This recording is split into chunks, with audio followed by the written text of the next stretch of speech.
welcome to Perspectives. I think we have a pretty interesting show for tonight. Our guest for tonight is Dan Fishman, who is running as a Libertarian. I'm not sure everybody knows a lot about the Libertarian Party, and I'll ask Dan to explain a little bit about that. In the 6th Congressional? 6th Congressional District. So you're running against Mr. Tierney? Yep, John Tierney and Richard Tisset is the Republican in the race. And the show, tonight's focus for the show is on a ballot question that will be in the 3rd and 14th Essex House districts. That has been a resolution in 70 communities in Massachusetts. That is a resolution that the Senate passed on a vote 35-1, July of this year, and is coming up on the House floor as well. And the question asks, should corporations, and I'm talking like large oil companies and banking industry that are transnational, that are in 130 countries, et cetera, should they have the same legal rights as Dan and I? And so that question will be a decision that voters will be thinking about and have to decide on November 6th. So I'm doing my programming during this election season with candidates, former candidates, to begin to think about what it means that corporations legally, according to the Supreme Court, legally have the same legal rights as a living, breathing human being. Is that what the founders, the mothers and fathers of this country, had in mind, that corporations would have the same legal rights? Is that what the revolution was fought for? So, I'll go. So, I would disagree with some of the premise of that to begin with, because I don't think that's what the Supreme Court said. Because if you say the same legal rights as a United States citizen, you're talking about all the amendments. Does a corporation have a right to enter the ballot booth and cast a vote? No. Does a corporation have a right to be drafted? Or can a corporation be drafted? Are there obligations on corporations that are incumbent upon us as citizens? No. So there's a lot of people that wish that corporations could be drafted and fight in these wars that they start all over the world. But if you're talking about drafting a corporation, I mean, you're talking about socialism at that point in time. You're talking about government takeover of corporations. That's absolutely... We got rid of the draft during the war in Vietnam. I was part of that, so I'm not suggesting a draft. Exactly. So, I mean, there's a bunch of other rights. The Supreme Court did not say that corporations are people. That's sort of a spin on it to alarm us about what's happening. And don't get me wrong, I am alarmed about the amount of money that is being spent in elections. Excuse me, Dan, did you read the 1886 Supreme Court decision? Because the word person, the court reporter asked the Supreme Court justice, when you use the word person, are you referencing a corporation? And the Supreme Court justice said yes. So it's the actual language, person, applies to a corporation. So one of the most important amendments is freedom of speech, but along with that is the right to assemble. And a corporation is an assemblage of persons.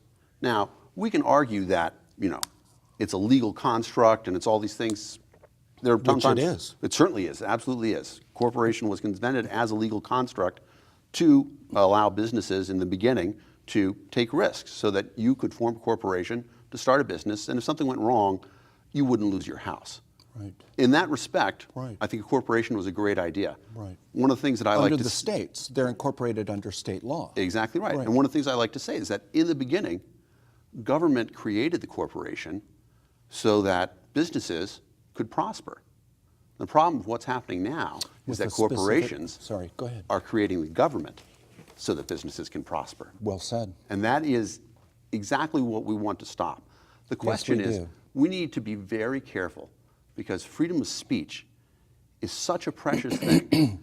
One of the things Ron Paul says is that we don't have freedom of speech so that we can talk about the weather. We have freedom of speech, so we can say very controversial things.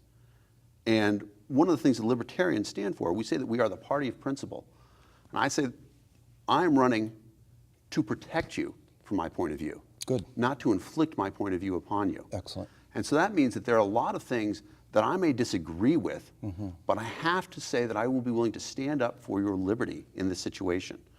So when we talk about a corporation spending money, let's just take the corporation idea out of it for a moment because the word is loaded and say an assemblage of people.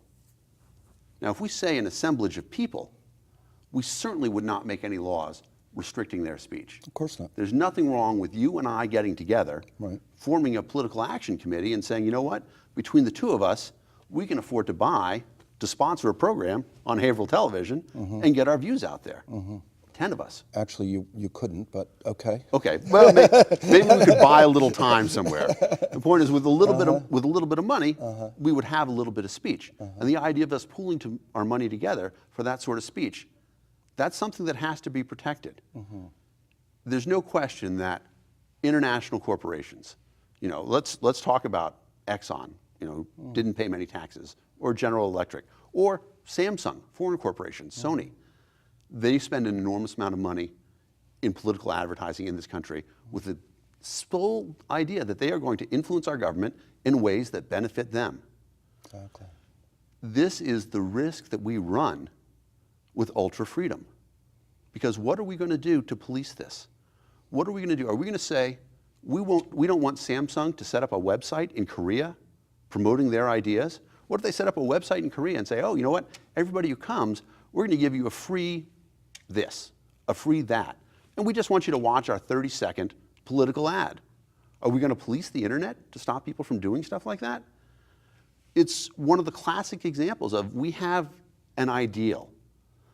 And our ideal has to be adhered to, that we respect the right that everybody can speak.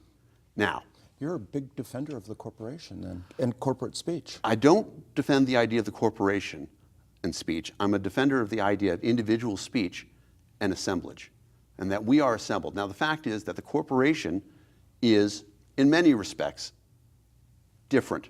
And I do not subscribe to the idea that a corporation is a person at all. But the Supreme Court does. I disagree with that idea. And if we were to say that we want to say that a corporation does not have the same rights as people, I almost think it's excessive because it's clear that the corporation does not have the same rights as a person. Actually, they have more. They have different rights. They have, actually, if you look at it, they have more protection. Absolutely. I mean, they're meant to be a legal construct that protects people. And I disagree with a lot of that. I disagree with the idea that, you would have limited liability corporation. I believe that when BP has a well blow up in the Gulf of Mexico, the federal government should not be able to take away people's right to sue them. They should not say, oh, we have this situation, and either you take this buyout now, which we think is the best thing that you're going to get, excuse me, or you don't have an option because you can't afford to sue BP in court. I don't like the idea that government works that way. The government works hand in hand to limit a corporation's liability. I think that's a real mistake.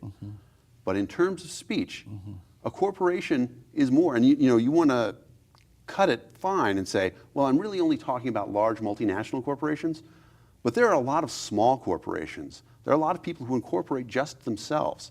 And in that situation, are we going to say that you incorporate yourself, your business, you can't spend money that you've earned into your business in political situations? We can't cut it that fine.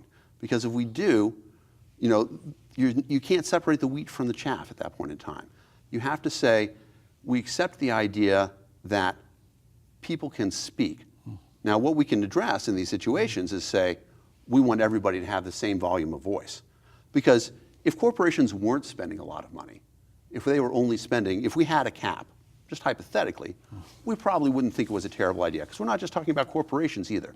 We're talking about unions, we're talking about political action committees, we're talking about Karl Rove's Crossroad group, social welfare groups.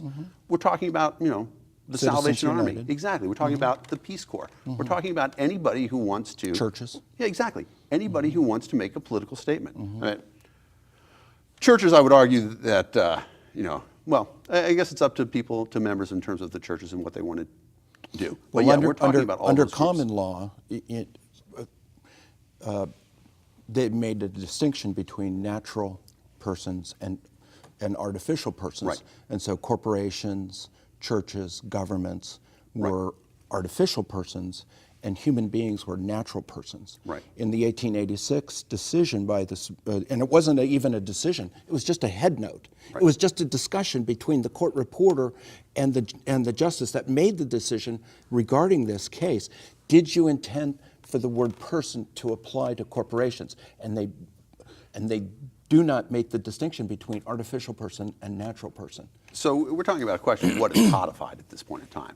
What is actually actionable law? When they say that, do they mean that a corporation has a right to be free from quartering troops? I would argue that they definitely do not, because as an example of that, the government can use commercial airliners when they need to transport troops. There are many other rights we can look at in the Constitution. You know that the corporations have brought suit to the Supreme Court under the 13th and 14th Amendments? Sure. Which was specifically made for newly Absolutely. freed Equal slaves? protection under the law, exactly. I understand You don't that. think that's an abuse? I think that the court has to make a ruling that reflects the fact that a corporation is composed of individuals, and individuals with liberty. The corporation as a business entity should be removed from the conversation in terms of talking about what are the rights of the individual. Do these individuals lose rights because they have joined a corporation? Do individuals lose individual rights because they're members of a union? I don't think so. Do they lose rights because they're exercising their constitutionally guaranteed right to assemble? We can't judge the quality of an assemblage. That's not our purpose. And if the assemblage is a corporation, or the assemblage is a church, or the assemblage is a union, we have to recognize that there are individuals in there with their rights to liberty. If we prevent them from doing things, we are preventing their right to assemble. Okay. Let me ask you, do you think that it's a level playing field, that corporate persons are, the role of corporate persons, which are, say, small in number, say there's 2,500, there's the Super 500, but say we're talking about 1,500 of them. That's a very small number of people if we're thinking of corporations as people. Okay? Do you think it's a level playing field with you and I? It absolutely is not. But it's not a level playing field with you and I and Bill Gates. It's not a level playing field between you and I and Larry Ellison. It'd be nice if I could name a billionaire who's not in tech, but that's what I do. The Walton family. It's not a level playing field. But I wouldn't support a restriction on their power either. And the fact they can vote. Absolutely, they can vote, but they can also spend. Right now, they're limited in their contributions to individual campaigns. But in terms of their general political spending, there is no cap because we don't want to place a restriction on their speech. And honestly, Bill Gates, the Bill and Melinda Gates Foundation, that's certainly more powerful and it has more money than many corporations that we're talking about. Let me ask, just to give an example of the influence of the corporate person. This is not a trick question, but it's rhetorical. Do you know who the head of the FDA is? I do not. Okay. Do you know who he worked for? Monsanto. Yes, exactly. Oh no, it's worse than that. I mean, I think that's a small thing. Look at what happened. Can you explain what Monsanto is for Monsanto the is viewers? a giant agricultural company, but more than that, they're also an agricultural science company. One of the most alarming things that they've done is they've produced a thing called the suicide seed, which is a seed that when it is planted, produces crop, but cannot reproduce. There are people who have fears that if this were to get into the worldwide food system, if we were to corrupt it, you could end reproductive plants. And we're eating that stuff. I'm not a Luddite. And we're eating. Let me give you one more example before we begin to explain what the GMO is for the viewer and the kind of concerns that you or I might have about that. There's also a Supreme Court justice that was the legal counsel of Monsanto. Do you know who that is? I'm going to guess Clarence Thomas. Clarence Thomas, exactly. There's no question that So is that government is hand in hand with corporations. But the fact that it's But this is the influence of the corporate Sure. person and the speech of the corporate person that you want to defend. well, I mean, is the question that did Monsanto get him into office? You know, they probably had something to do with it. Do you There's a think? tremendous amount of money involved in this sort of thing. Maybe, huh? The question is, Maybe they got the head of the FDA, and the head of the FDA is regulating. This is the fox in the hen house regulating. it's absolutely Right? true. But I don't That's want the Food and Drug Administration, and Monsanto is. Sure, absolutely, and they're involved in it, and I would argue the banks as well, right? I mean, you saw Too Big to Fail, right? Everybody who works at Treasury worked for one of these big banks that they then Exactly. bailed out afterwards. That's exactly right. There's no question at this point in time we are looking at a government that is created by enormous money from corporations. Right. However, the answer to that for me is not to restrict individual liberty. The answer for me to that is individuals to stand up. What are we worried about happening? Let me give you an example. I'm going to guess here. Now, I want to understand that you want to be politically neutral, but there's probably one of the two major political candidates that you're not going to vote for. How much money? I'm an issues guy. I'm not a party guy. Okay, right. But I'm just saying, hypothetically, let's take Oprah, right? Oprah's going to vote for Barack Obama, right? She supported him beforehand. How much money could Mitt Romney spend to buy her vote? Nothing. Now let's take Occupy, right? The people of the Occupy Boston movement, down there, very dedicated. How much money could Mitt Romney spend to buy their vote? None. It doesn't matter. He could spend $1 billion. The people who are out there protesting, they're not going to vote for Mitt Romney. So what are we worried about with the influx of this money? Are we saying that we think there is a group of the masses, what Charles Cranhammer likes to refer to as the unwashed masses, that they're going to be influenced, they're going to be unduly influenced by all this political spending? Why do we think that they are vulnerable and we are not? Why do we think that we have the right, the ability to discern and make conscientious decisions in the face of all this corporate spending? And they don't, these great unwashed masses. People complain a lot of times about, at this point in time, the news channels are sort of corporate. What do you mean, sort of? Well, There's only six. Right. There's only 6 corporations that own all the media. 95% of the media. Yeah, and there's no question about it. And the people that sit on the boards of directors sit on the boards of directors of the other major transnational absolutely corporations. right. They are hand in hand. There's So no, the media and these large transnational corporations are the ones that can buy the advertising to put on these TV programs, which I can't. it's absolutely I true. couldn't buy. There's no question that they have a control. The internet helps us somewhat in terms of Yes, getting it our does. message out. Yes, it does. However, people complain about the Local bias. Yeah, exactly. People complain about the bias. But I think that to some extent, we have some debt to the bias because the people who are biased balance each other out. I'm glad that there is a Fox, and I read them with the idea knowing that they are slanted, and they are slanted this way, and that there is an MSNBC, and they go this way, and they are slanted that way. Because neither side, and it's impossible, even if we were to go far back into the histories of great journalism, there's still inherent bias in every journalist. There's an inherent bias in all of us. And only by being presented with both sides, all three sides, are we really going to be able to make an informed decision. And I think that when we had... Are you saying that the mainstream media does cover all sides? No. Are you Just saying the- that the just the mainstream opposite. media isn't being used to as Noam Chomsky called it, manufacture consent, so that a program like we're conducting right now is in a lot of ways much more free. Absolutely. Because there is no underwriter here. Right. No, and absolutely. And there is a benefit to that, and there's benefit to getting that message out. But there are certain stories that I feel like would not be covered if there weren't this network.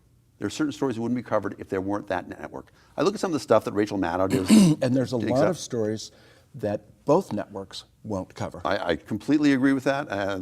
I'm a third-party candidate. WBUR ran a story this morning, and they only talked about 2 candidates. And Yes, they're they National did. Public Radio. Yes, they and I'm polling at 7%, Yeah. which, considering I haven't spent any money on advertising yet, Good for you. is a pretty good number. Good for you. The fact that they're not willing to talk about that right now, I'm not sure exactly what it means.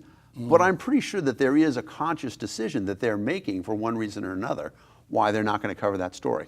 Let me give you another example. When I went to the primary, to vote at the primary, we had to choose a ballot. We had to choose a party. We had to choose Democrat. We had to choose Republican.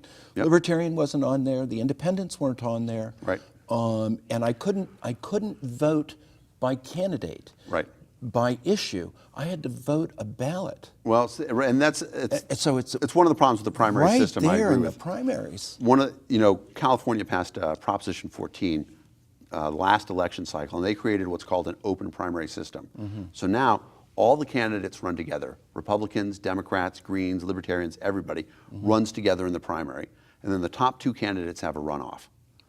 Some people don't like that because they feel like, oh, now I can't get a Libertarian on the ballot because we'll never have enough votes to get into the final.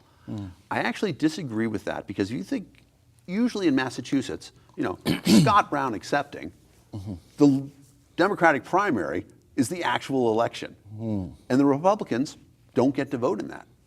I don't think that's fair. I would like to see a situation where 5 Democrats, or however many Democrats are going to run alongside 2 Republicans and a Libertarian and a Green. If we have 10 people running against each other, if your supporters are dedicated, you've got a pretty good shot.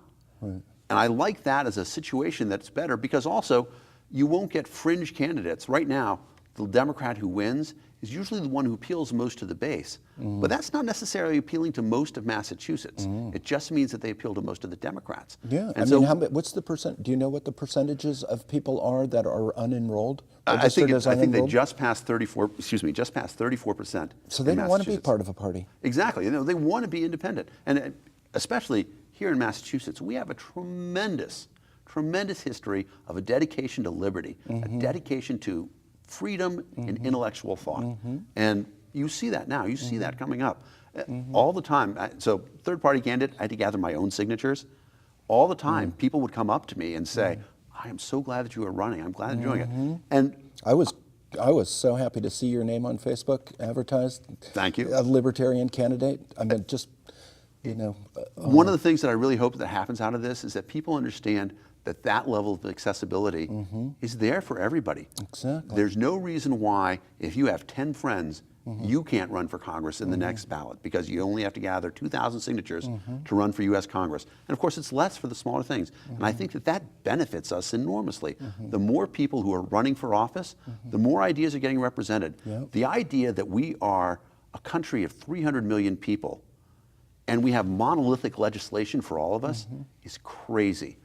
One of the things I like to say is 2004. Let me, Go ahead. in terms of the discussion of ideas, let's go back to the ballot question. Okay. Let's go back to the Senate vote, to the 70 municipalities that pass resolutions on corporate personhood. Right. What would your vote be? So, corporate personhood. I disagree with the idea that corporation is a person. I would vote against that. Thank you. I think we're making progress in this conversation. Well, I want to understand, though, that a corporation is clearly not a person to me, and they are not entitled to rights. I think that the classic joke that runs around is, I'll believe a corporation is a person when Texas executes one. Exactly. So it's clear that a corporation is not a person. However, the idea of an assemblage having the right to speak, that's something that I think is very, very important that we protect. And so that's a big deal to me. And I want to make sure that we tread very fine. And one of the things that I think we can do about this is we can find a way to amplify other voices so that they are at the same level of this corporate speak. There's no question, right? There's no question that we can find a way. Internet is great, but access to public media. I mean, at this point in time, right, the cost to produce a television show, relatively high quality, keeps dropping every year. The technology gets better. These people broadcast themselves on YouTube, et cetera. Come to local access TV. You can do it for at no cost. Exactly, and except for the hours that the volunteers dedicate. Right, and you can put wonderful it up. Volunteers too. Yeah, wonderful people. Yeah. Wonderful people. And we need to find a way to enhance the average person's voice so that it resonates at the same level of corporate spending. It's clear that there is an imbalance right now. But it's also clear that money alone doesn't win elections, right? John Connolly, when he ran for president, outspent everybody at the time. And He didn't even win the nomination. Do you know what happened to Ron Paul at the Republican convention? Sure, a terrible situation. Explain to the. Well, essentially, Explain the story. Essentially, the idea that his people had won the delegate elections in many states. Mm-hmm. Because they wouldn't sign an oath of fealty, they were excluded. Or just because the party decided that they weren't going to let the Ron Paul people in because of the influence that they would have in terms of writing the party platform. Do you know what happened at the convention itself? I'm not sure where you're going. So okay. let me know. At the convention, Right, when they changed the rules in the floor fight and all that stuff. Explain for the viewers. So what happened was essentially they passed a rule that said that in the future, the delegate, the nominee, will have final veto power over everybody who gets chosen as a delegate. They actually tried to vote on it on the floor. You can look this up on YouTube, and Ben Swan did an excellent video about it, where they show John Boehner just reading from the teleprompter. All in favor say aye, aye. All in favor say no, no. And it was clear that it was at least balanced. Well, and he said, the ayes have it. Wasn't there a ruling in the Republican Party that if you had 5 states, you could put forth a nomination, and they changed and Ron Paul came with 6 states, and they changed the rule to be 8 states right there and then the day of the convention? I'm not aware of that. I wasn't. That is okay, what happened. I believe That you. is I know. exactly There's what no question that they were stacking the deck against him the entire time. So this is your 2-party system. Yeah, absolutely. Crushing one of their own. Absolutely, because and we're running. We're at our wrap-up time. Okay. So you've led me into exactly what I want to say. Oh, good. Which is that at this point in time, the 2-party system has shown that they are excellent at winning elections. The parties do that by demonizing the other side. They'll do whatever they have to do. They don't care about the issues at this point in time. That's a big. And we have professional politicians running our country at this point in time. True. My campaign slogan is "Common sense requires common people." We need people who can get together and talk about the issues, who aren't alienated, who aren't entrenched in a position against somebody on the other side just because that person's on the other side. And we've had a frank discussion of ideas here, and the fact that we're able to do it benefits us all. Yeah. Well, thank you very much for my pleasure for being coming here on the show. Thank you, Dan. Interesting, good discussion. Yeah, good I thought so too. Spirited. Yeah. Yes. Thank you. My pleasure.